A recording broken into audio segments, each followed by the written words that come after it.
But what you would have if the government is not returned is Anthony Albanese as the Prime Minister of this country, someone who has never held a financial portfolio in all of his time in government, never done a budget, never held a national security portfolio.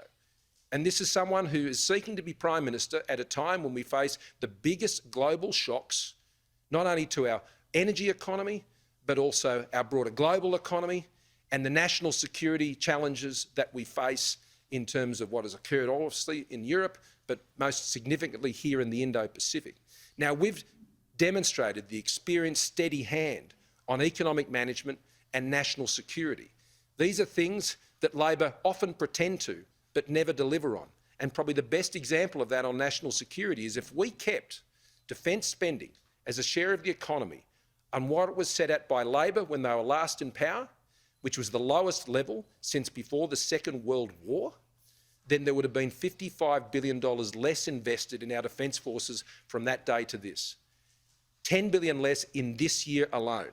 So you can't claim to have the same views when it comes to national security when you've done that. You can't claim, as Labor does, that you have the same experience on managing the nation's finances when we've already demonstrated, would have spent $81 billion more during this pandemic than the government.